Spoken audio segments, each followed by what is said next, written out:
All right, I have some very, very easy problems to teach you how to do. We're dividing polynomials with no remainders, and we're just taking this polynomial and dividing it by an x. So here's all you have to do. You just literally take this x to the power of 5, and you divide it by x. And then we say minus 3x squared divided by x. And then you say plus 2x divided by x.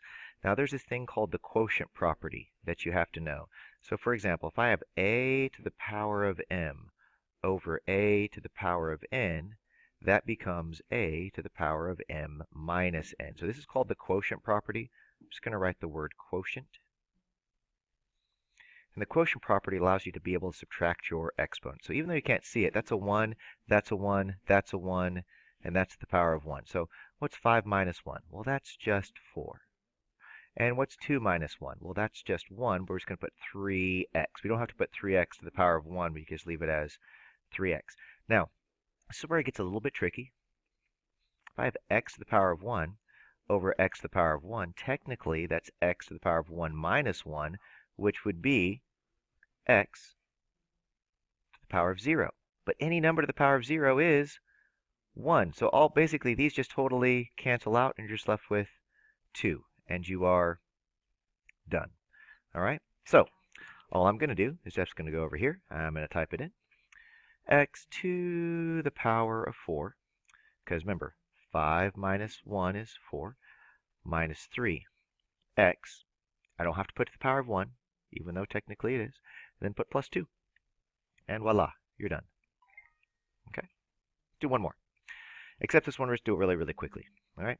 So what's 4 minus 1? It's 3. So put x cubed. All right, so we have 3 minus 1. That's going to be 2. So put plus 5x, but we're going to put 5x squared. All right? And then over here, it has 3x squared divided by x. So that's just going to be plus 3x. All right, now I didn't really show you the process. I just typed in the answer, but this was the process that I did, just in case you're like, what the heck did you do? All right, so we take x to the power of 4 over x, and that got me that x cubed. And then we did plus 5x cubed divided by x, and 3 minus 1 was 2, so that's x squared. And then we did 3x squared over x plus, and even though it's 2 minus 1, that's what, 3x, but we don't put 3x to the power of 1, we just put 3x. If I'm going too fast, it's okay. Just pause, rewind, listen again. It's not that hard. All right. We're not going to do this one. This is too easy. Oh, it's just x plus 2, but I'm going to stop. Okay, let's go to the next one. All right, next question. Okay, so this one is a little bit different. This one says we have a what? Remainder, okay? But we do it the exact same way. So this is the form that we're going to put it in. So we have 5x to the power of 4 over x plus 9 over x. Well, guess what? X cannot go into 9, so we call this the remainder. That's the remainder. So we have what? 5x. And what's 4 minus 1? It's 3. Plus 9 over x. And we're done. You're like, why are you even giving us these assignments? Because I actually want you to get hundreds, people. I'd like you to have some hundreds in the grade book, because some of your grades are on life support right now, and I'd like to get some hundreds in the grade book. All right? So there we go. So we have 5x cubed plus 9 over x. Bam! Nailed it. Let's do one more. Oh, the phone is ringing. I got to answer it. Be right back. All right, so on this one right here, all I'm going to do is I'm going to do x to the power of 5 over x plus 6x over x plus 2 over x. Now that's to the power of 1, that's to the power of 1, that's to the power of 1. We can subtract these. That's going to be x to the power of 4. These totally just cancel out, so we're left with plus 6. And here we have a remainder of 2 over x, and we are complete and done. So all I got to do is type in x to the power of 4 plus 6, because these x's will cancel each other out, and I'll put plus the remainder, which is 2 over x, as so. All right, see how easy that is? I know, it's super easy. All right, so here we go. Let's do this problem real quick. You have to know how to factor to do this problem. If you don't know how to factor, it's very, very, very easy. We say x squared minus 3x minus 10, and it's all over x minus 5. Now, when you're factoring, there's two very important numbers when you're factoring. It's this negative 10 and it's this negative 3. All right? Now, this process that I'm teaching you only works if this coefficient in front of the x squared is a 1. You can't use this cool little process if that's other than a 1. So we have to do something else. But these are easy. So we're looking for two numbers that multiply together that equal this last constant at the end. And we're looking for two numbers that add together that equal the middle number, which is a negative 3. And so that's negative 5 and 2 and negative 5 and 2, because negative 5 plus 2 is negative 3, and negative 5 times 2 is negative 10. Now, in these problems, I will let you know, the bottom number will always be one of the factors. So what does this factor to? It factors to x minus 5 and x plus 2 over x minus 5. So what happens to these x minus 5s? They totally cancel out, and you're left with x plus 2, and that's it. There we go. All right, let's do one more. All right. So, this one's a good one. I like this one because they don't show you the coefficient. That's supposed to be a negative 1, but you don't see it. So here we go. X squared minus x minus 12 over x plus 3. Well, I'm just letting you guys know. What's one of the factors? What's one of the hints I told you that you know is going to be there? One of them is going to be what? X plus 3. I'm just letting you know. So basically, we're just looking for this number. So how do we do this? What are two numbers that multiply together that equal negative 12, but those exact same two numbers add together to equal a 3? Oh, not a 3. Sorry, my bad. Duh. Negative 1. You're like, what the heck are you talking about? So negative 12 is there, and negative 1, even if you can't see it, that's a negative 1. Well, one of them would have to be a negative 4, and the other one would have to be a 3. Negative 4 and 3. So we're going to say x minus 4 and x plus 3 are my factors. These guys cancel each other out. What are you left with? X minus 4. All right. That's what I'm going to have. All right.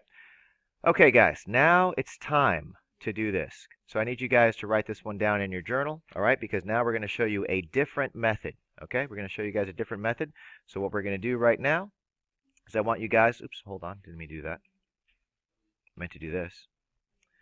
So right here, can you guys put x squared minus 5 over x minus 2? Put that in your journal, and we will show you two different ways to do it. So what we're going to do on this one is we are going to learn how to divide x squared minus 5 divided by x minus 2. So back in the day when you were in elementary school, they taught you this thing, or they didn't teach you. I don't know. Maybe you just didn't go to elementary school.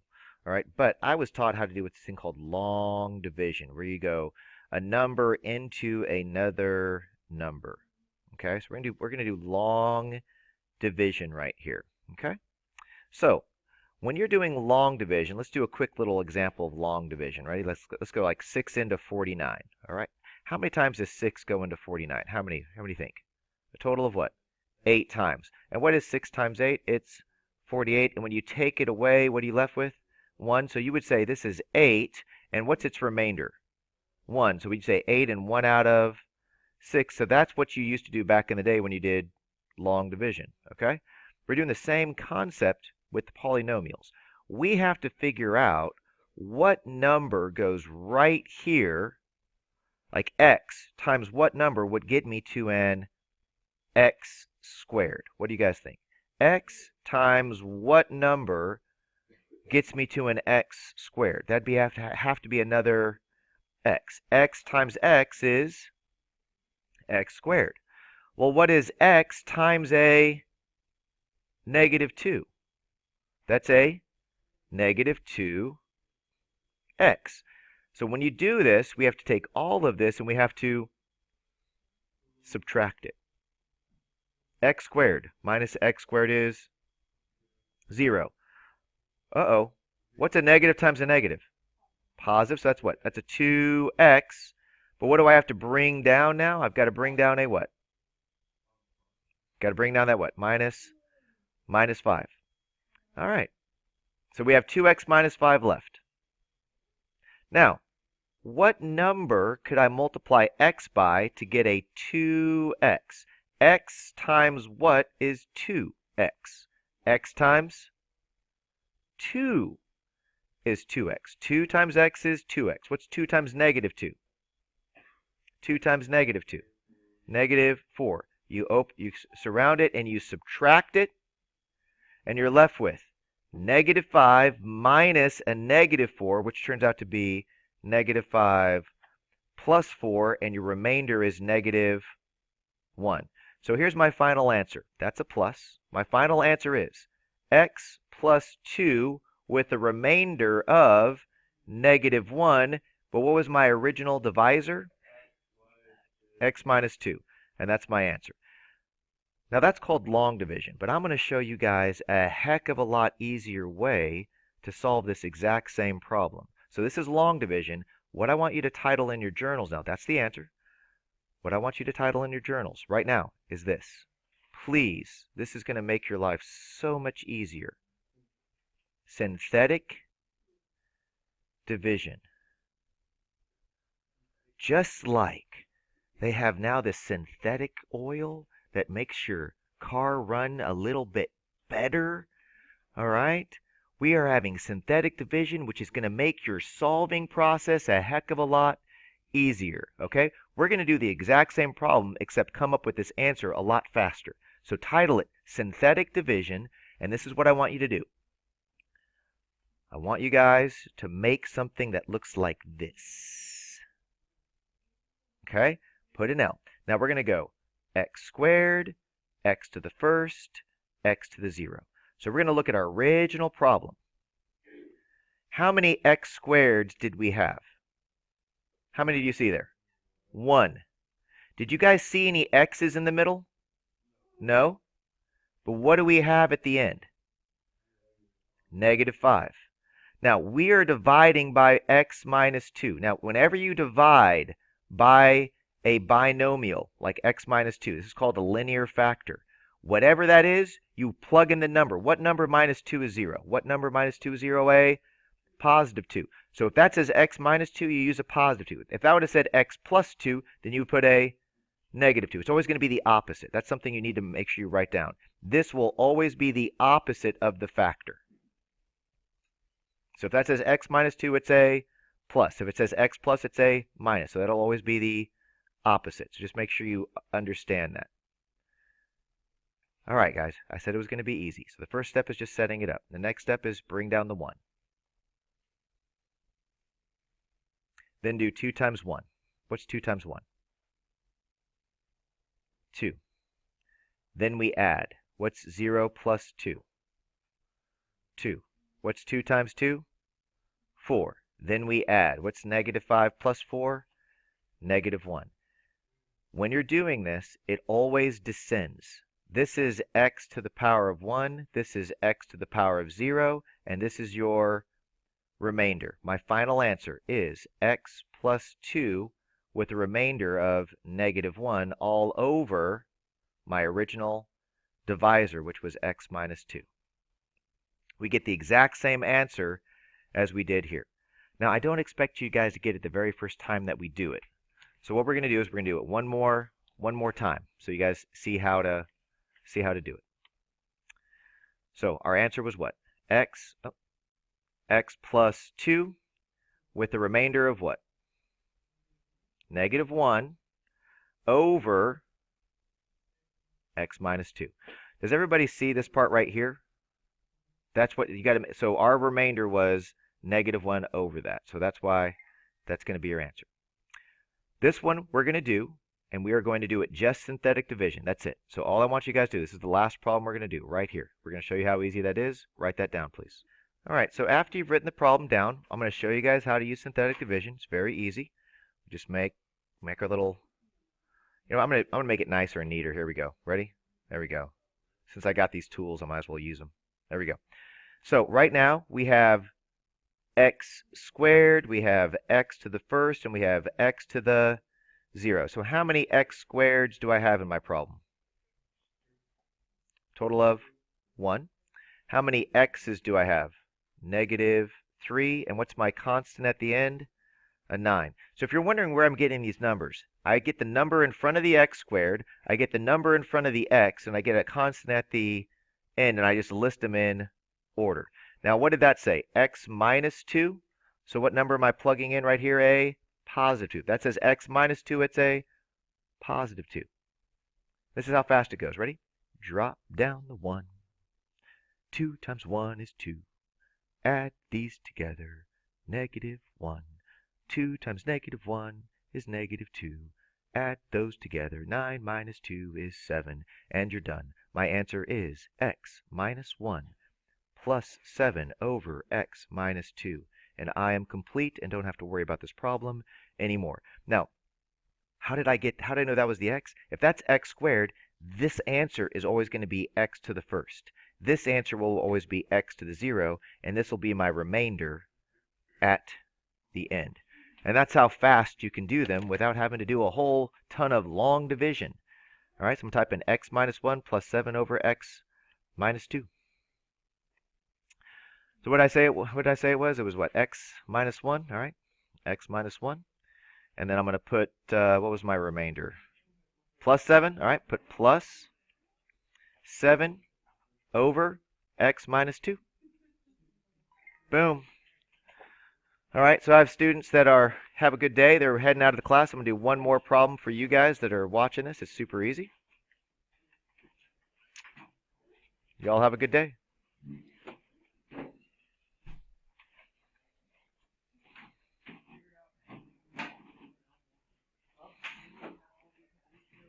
So right now, there's 1x squared. There's no x's in the middle, so I put a 0, and then there's minus 7 at the end. And then this says x plus 3, so if that says x plus 3, I got to put a minus 3. Then I just drop down the 1, multiply together, add together. I have students who they're loud, and they don't care that I'm doing a video right now because they only think of themselves. But they're teenagers, so that's what happens. Negative 3 times negative 3 is 9. And negative 7 plus 9 is 2. So we have what? X to the power of 1, x to the power of 0, and then we have a remainder at the end. So this would be x minus 3 plus 2 over x plus 3. Thank goodness I don't have to worry about Social Security, and I have an independent retirement account to take care of me because I don't think Social Security will be here when I retire. So x minus 3 plus 2 over x plus 3 is going to be my answer. X minus 3 plus